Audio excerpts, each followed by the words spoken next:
Assalamualaikum warahmatullahi wabarakatuh. Alhamdulillahirabbil alamin. Shalatu wassalamu ala asrafil anbiya'i wal mursalin wa ala alihi washabihi ajmain. Amma ba'du. A'udzu bikalimatil haitamatil lati la yujawizuna barun wala fajrun min sari ma yaliju fil ardi wa ma yakhruju minha wa ma yanzilu minas sama'i wa ma yakhruju fiha wa min fitanil laili wan nahari wa min tawariqil laili wan nahari illa tariqan yatruku bi khairin ya azizil jabar. Saudaraku yang dimuliakan Allah, Allah selalu memberikan petunjuk kepada kita dan selalu melindungi kita, dan Allah telah mengatakan itu berkali-kali dalam Al-Quran bahwa Allah tidak pernah meninggalkan kita, dan Allah selalu memberi petunjuk kepada ruh atau rohani kita, apalagi rohani orang beriman. Pada bulan September tanggal 28 2024, Allah menurunkan pesan, dan ketahuilah bahwasanya Aku, Allah yang Maha Esa, telah menurunkan kepadamu tulisan-tulisan di atas lembaran-lembaran sutra, yang dengan nyata setiap jiwa dapat memegang dengan tangannya sendiri. Dan jiwa itu berkata, ini adalah kitab Al-Quran, bacaan dan wahyu dari Allah. Dan sungguh tidak ada keraguan pada kitab ini. Dan pada Al-Quran terdapat ilmu cahaya yang terang, serta petunjuk dan pelajaran bagi orang-orang beriman yang bertakwa dan berakal sehat. Di sana dijelaskan pesan itu, pada Al-Quran itu terdapat ilmu cahaya yang terang, petunjuk, pelajaran bagi orang beriman yang bertakwa, berakal sehat. Ini kata kunci yang perlu kita pegang, karena kalau kita mengatakan bahwa benar bahwa Al-Quran itu cahaya yang terang, benarkah dia itu sebuah petunjuk, benarkah itu pelajaran bagi orang-orang beriman yang bertakwa, berakal sehat, itu harus dipikirkan. Kalau sampai saat ini kita melihat Al-Quran itu dan tidak dipikirkan, maka tentu bertentangan dengan pesan 01 ini, ya, pesan dari Allah. Yaitu tentu kita tidak dibilang orang yang bertakwa dan juga tidak dibilang berakal sehat. Jadi satu sisi orang yang beriman itu diberi akal, ya, eksternal sebagai tambahan untuk berpikir. Kalau itu tidak digunakan, maka kita termasuk orang-orang yang tidak berakal sehat. Orang-orang yang lalai itu disebut orang yang berakal tidak sehat. Nah, ini penting buat kita untuk dipahami. Di sisi lain, kita akan menghadapi bulan puasa. Ya, sebentar lagi. Bulan puasa akan datang tanggal 18 ini, bulan ini, Februari.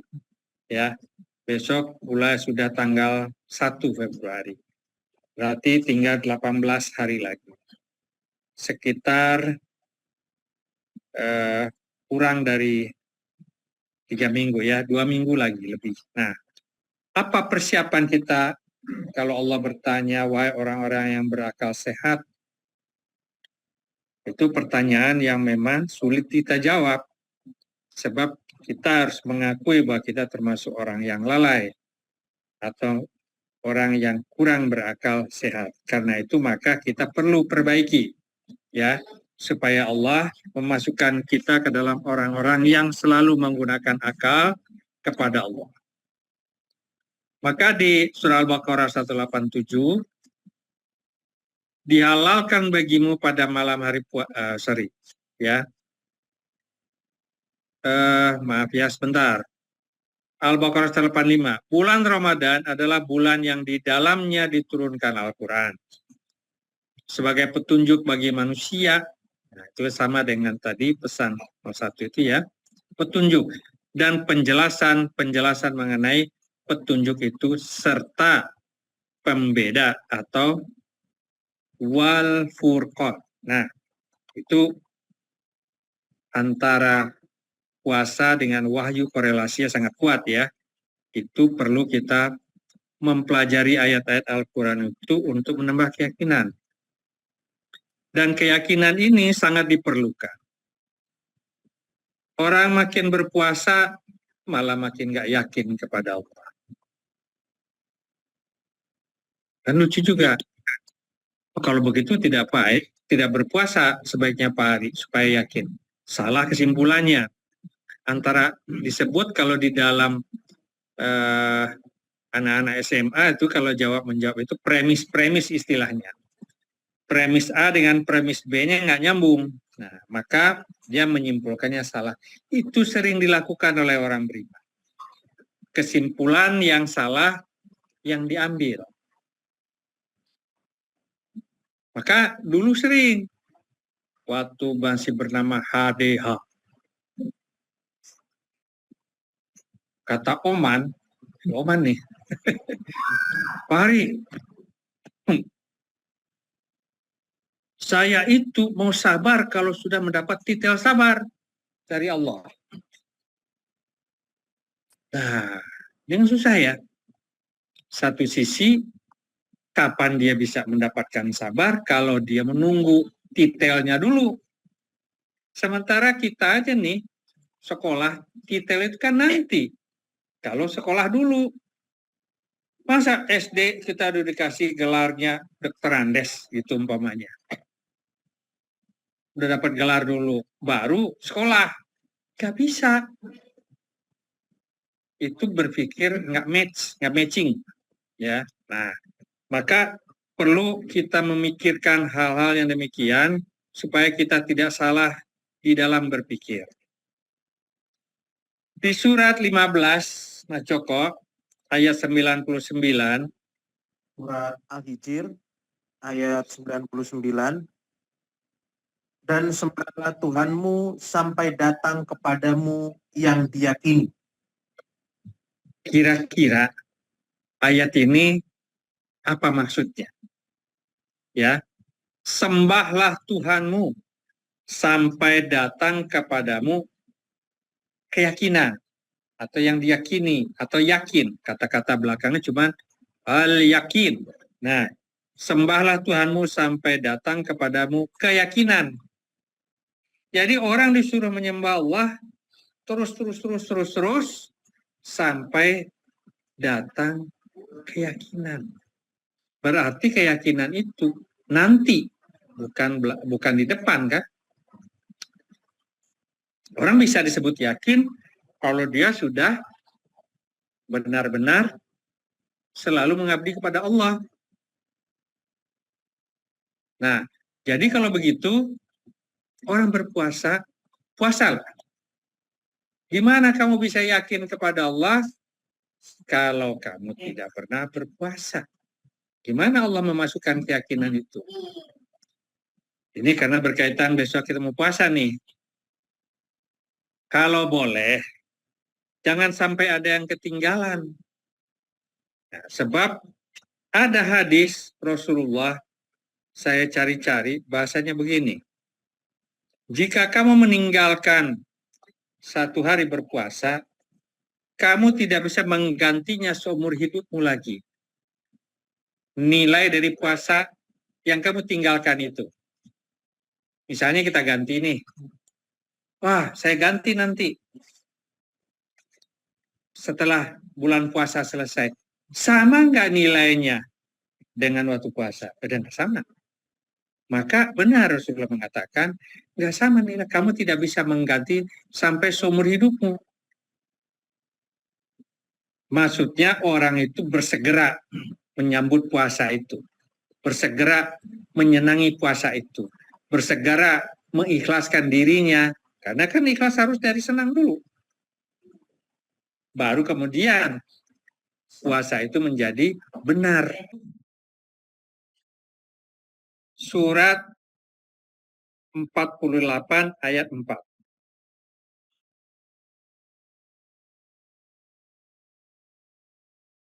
Surat Al-Fat ayat 4. Dialah yang telah menurunkan ketenangan ke dalam hati orang-orang mukmin supaya keimanan mereka bertambah di samping keimanan mereka yang telah ada. Dan kepunyaan Allah lah tentara langit dan bumi, dan adalah Allah Maha Mengetahui lagi Maha Bijaksana. Jadi itu surat Al-Fat ayat 4. Allah lah yang menurunkan ketenangan ke dalam hati orang yang beriman.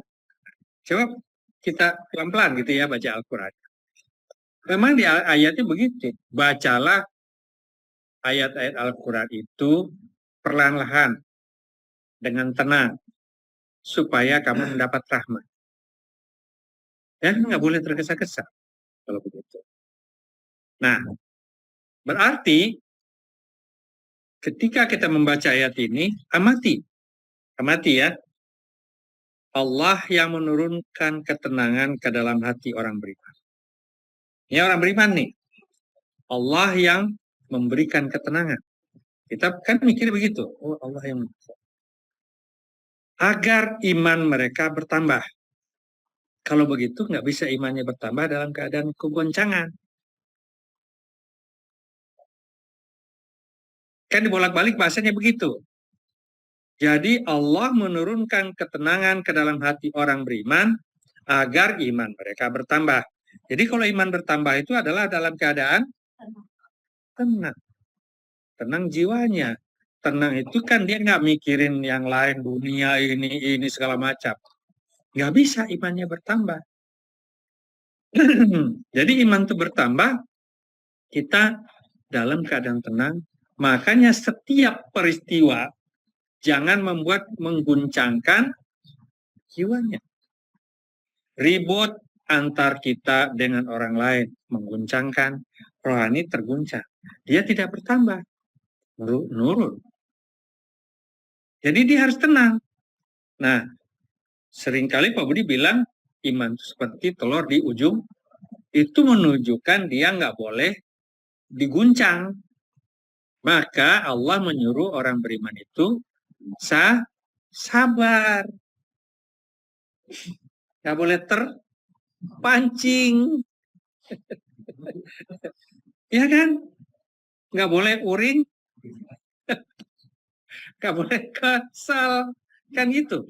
Itu artinya dia goncang. Coba nih, kita buruk sangka aja, goncang nggak? Goncang.